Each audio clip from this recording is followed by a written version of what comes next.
Hey everyone. I thought I would do I don't know, a heart-to-heart video. I don't think I'd really call it a chit-chat video, just a heart-to-heart. From my heart to yours. What brought this video on? Something really dumb if you think about it, soap opera. I usually, just watch soap operas and, I don't know, a lot of people get into them. If you belong to any of those boards or whatever they're called, people argue about it. I mean, it's just a show. My hope is that, people don't argue too much and they take it off because, when you're stuck at home, it's nice to have something to take your mind off things. Anyhow, on the soap opera show, they had this young couple who were married and had lost a child, just married, got pregnant, got married. I don't remember the order. Anyhow, lost a child.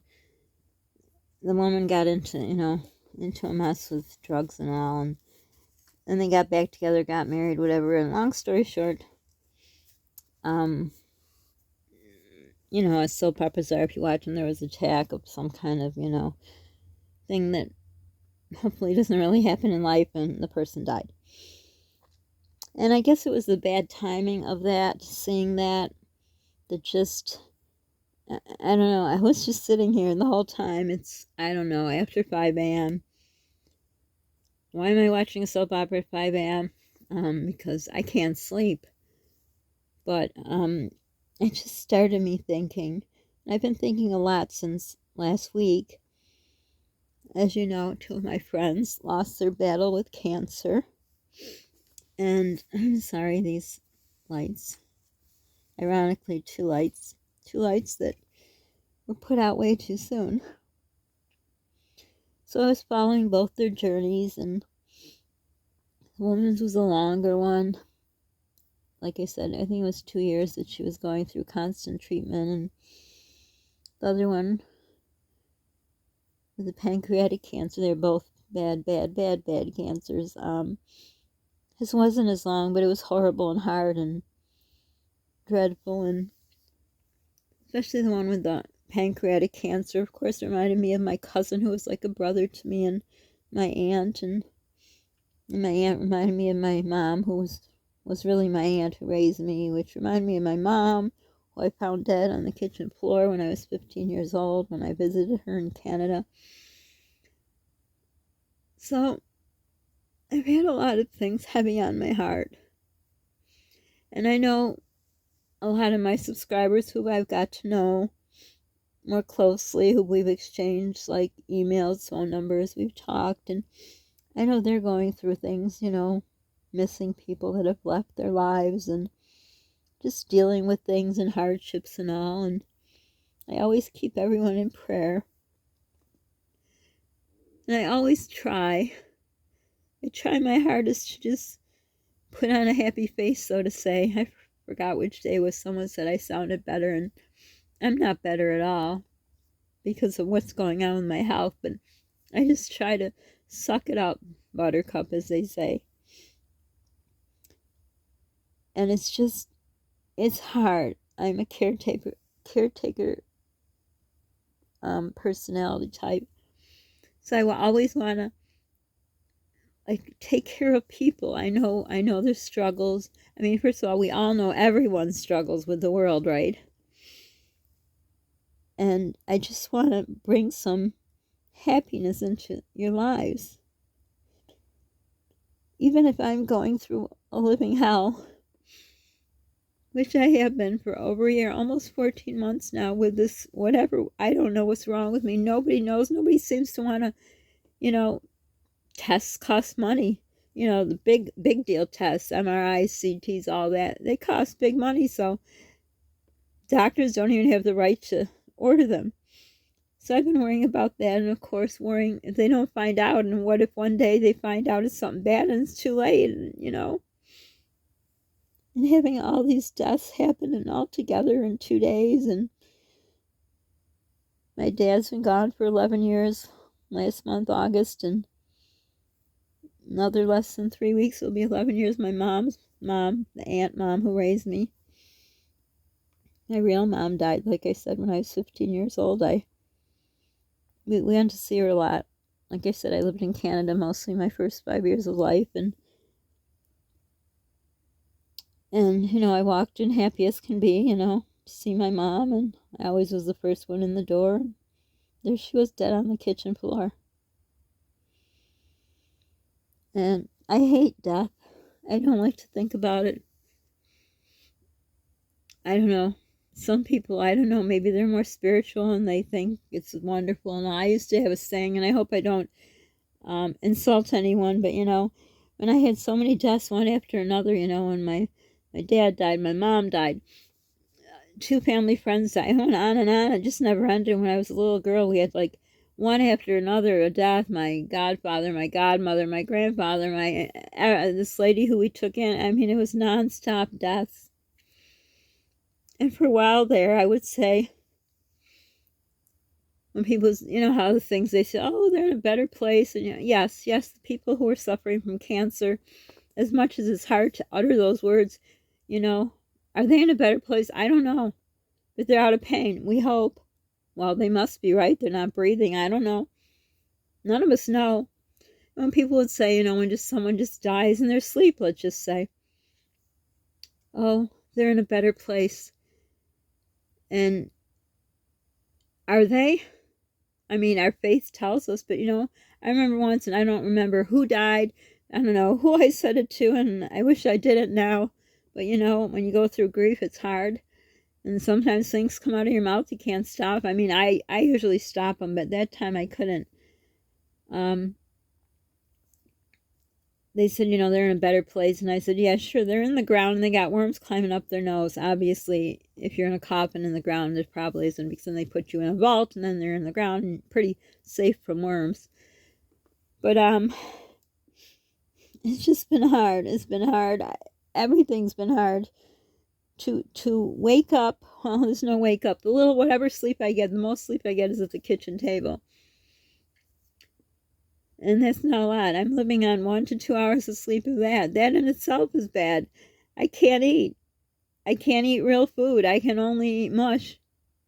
And after a while, you just want to puke the mush up. And this isn't about me. I'm just saying. I've gone through that. I'm trying to hold on. I worry about my son, as you all know. And it's hard to be alone. And I guess death reminds me of being alone. It's one thing in life. Okay, this is a can of cranberries that I bought because that's all we're going to have on Thanksgiving. Yep, that's it. According to, well, we won't talk about that person to ruin this video. But yeah, I didn't notice it was in my film, But I'm not professional, because I can't even get to 1,000 subscribers. But it is bothering me, so I'm just going to move it over a bit. But anyhow, so I'm sorry. I hope I don't bring you down. I don't mean to. I think about how do like psychologists and things, how do they deal with things? They talk to people, they hear all kinds of problems. I mean, does it not get to them? Are they just perfect people and they have empathy and no sympathy? Like I said, when I was working as a suicide counselor, I was told I needed more empathy over sympathy. And when I was going to nursing school, I was told the same thing. So I guess my sympathy shines more than my empathy. And if you have just sympathy and not empathy, you probably burn out. But if you only have empathy and no sympathy, how could you really be a caring person? These are just my thoughts. Not right or wrong, just my own thoughts. But like I said, we all have losses or things aren't right in our lives or aren't the way we planned. Or, I never planned at this point in my life. I feel I have a blessing that, most people have grandchildren. I do. I don't get to see them. They live far away. But my friends don't have a teenager at home. I do. I feel that's a blessing. yes, he has a lot of health problems, and now he has yet another problem. And, his father is there he is, got in there again. He's a piece of crap. We all know that. And something horrible happened when he did in July and just ruined our lives even more, if that could be possible. But anyhow, while all the while we're going through what we're going through in this world, and then our own personal crap, and then my two friends die. And the one friend, Christmas, Thanksgiving, she always says, why don't you and Polly come out? In the last few years, since that 2016, when Polly's father took off and abandoned us the year Polly had to have very serious surgery, and he wanted his daddy there, so we had to postpone it. That's a slime ball for sure. But anyhow, she invited us over, and I just couldn't get there. I mean, my car, any car that's older than a few years, and with a child who has problems. I mean, if you don't have a child with problems, maybe she didn't understand her kids were healthy. I don't know. But she offered, her husband could come out and pick us up and bring us home, or we could spend the night or whatever, and I felt bad always saying no, but I don't know if she knew me well enough to know that I just didn't want to impose. I wanted to go so bad. You have no idea how much I wanted my son to see a nice Thanksgiving. I don't even know if he remembers a nice Thanksgiving. Because his father, now in hindsight, looking back, any holiday, he would start an argument. Of course, like I say, when you're in love, you're stupid. You don't realize what's going on. But he didn't like holidays. I don't know. I don't know why. I made everything as good as I could. Like I said, when I had all my kids together, they all said what they wanted on Thanksgiving, and they all had it. But anyhow, I feel bad now because she's gone. Never went. She'll never know. The reason wasn't because I don't know what she thought I kept saying no for, but it was just plain and simple. I didn't want to impose on her husband. It's not like she lived around the corner. It was probably 45 minutes, hour, I don't know. Oh, good hour if it was snowing. And another friend, the one with the pancreatic cancer. I had met him when I used to go to the club. And he was just really a nice person. He always talked about his wife. And, my wife has, my list of things I got to do at home. And he worked at a TV station, and he was DJing, and he was doing weddings, and he worked in the club DJing, and he was, even in my daughter's school, he was DJ all over, and they still enjoyed life. They went on so many vacations and cruises and boating, and in his classic car or vintage car, whatever they're called, the beautiful red car. He fit it all in. He really lived. Oops, there's my fingers. And then he introduced me to his wife, and then I would dance with her, and it was nice. I didn't have to worry about the creepy guys coming around. And now he's gone, and to watch him just shrivel up from the man he was to pancreatic cancer is awful. It's just, you lose weight like nobody's business. They're gone. Coming up to my mom's anniversary. Will my other kids be there that are around? Heck no. Every year I message them.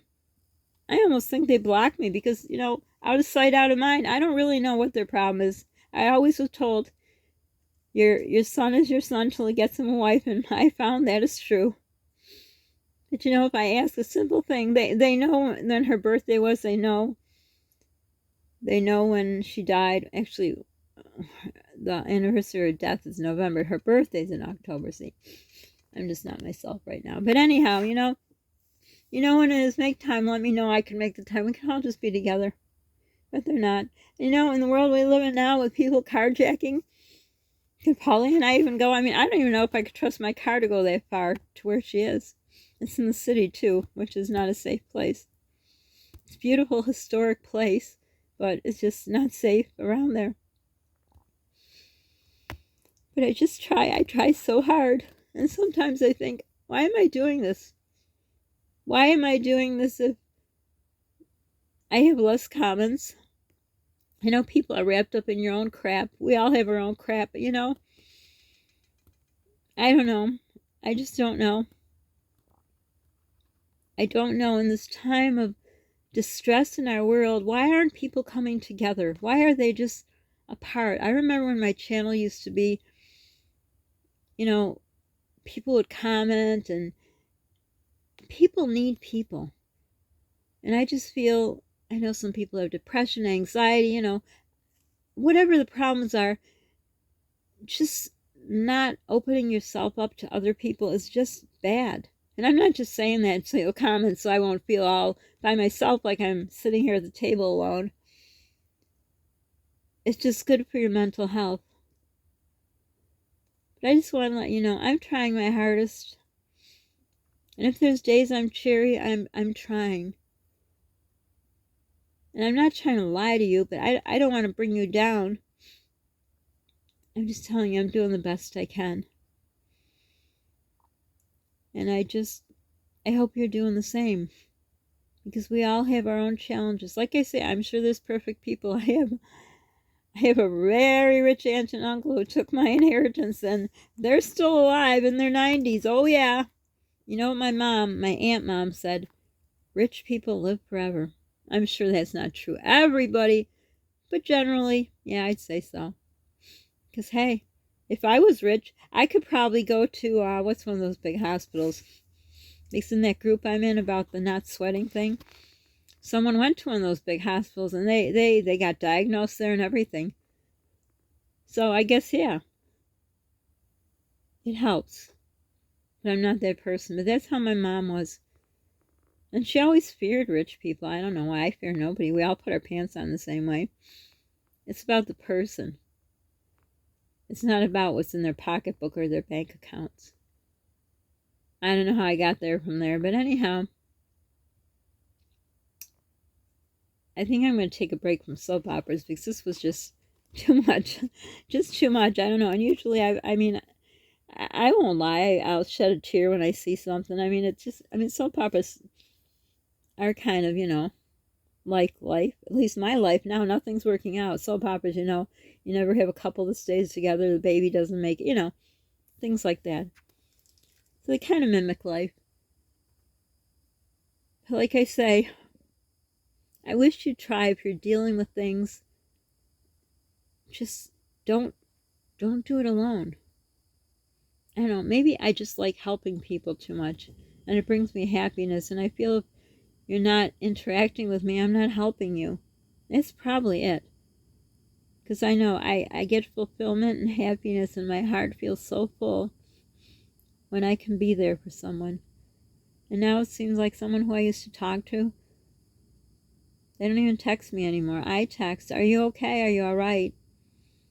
And I wonder what happened. Why? Why?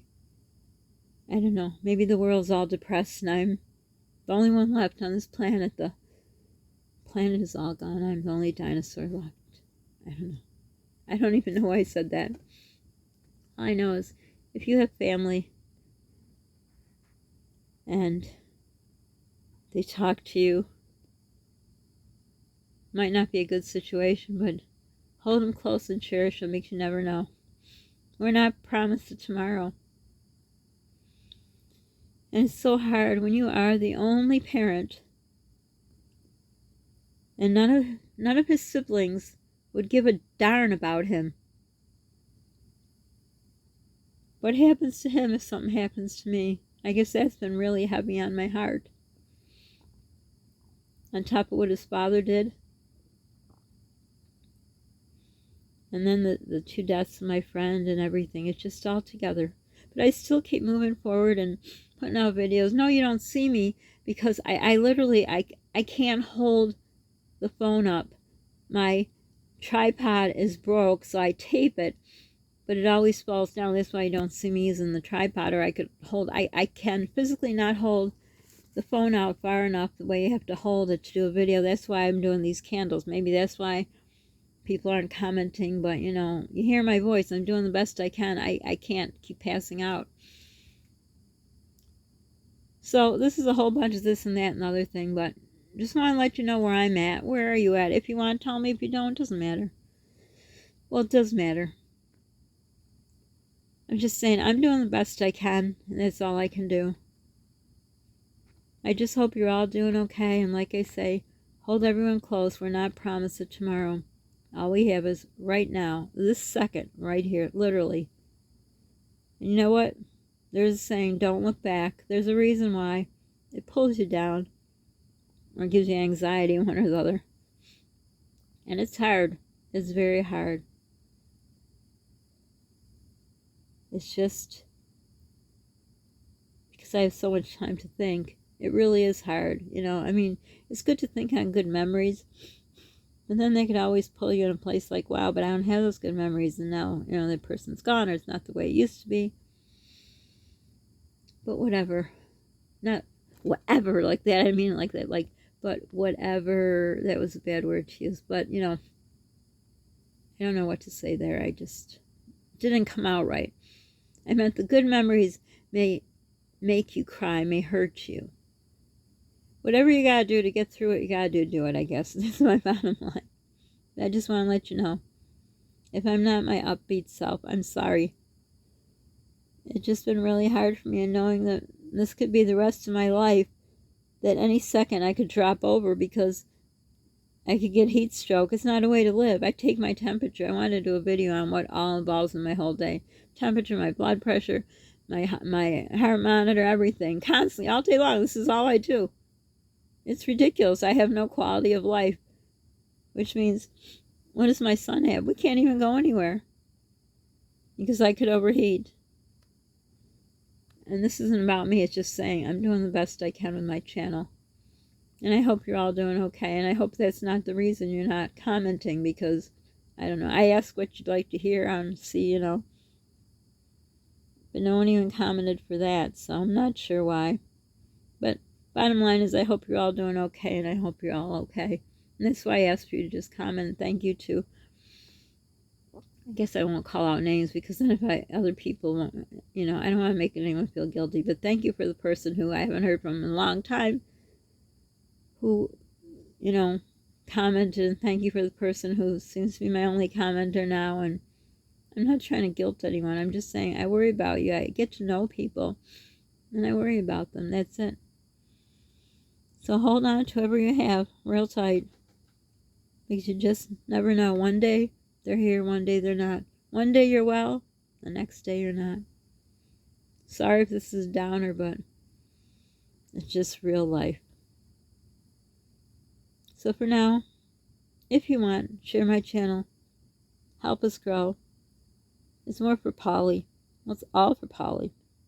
So I have no way to make an income except on YouTube, so I keep asking to share my channel so we can get to 1,000 subs or whatever you got. I think it's 1,000. I don't know. It doesn't really matter right now. I am so exhausted from being hot and not sweating and the chills and everything. I'm so exhausted from the bad news. Friends are gone. So exhausted from worrying about my child when his father doesn't give a crap at all. How can that even be? Don't know. And for all my friends out there that I don't know how they're doing. But that's okay. Maybe you just need not to talk. I'm just saying it's not healthy to keep things bottled in. But that's okay. Your life, your choice. But for now, subscribe if you want. Hit the like if you want. Be kind to people. Be kind to yourself. Thank you for stopping by.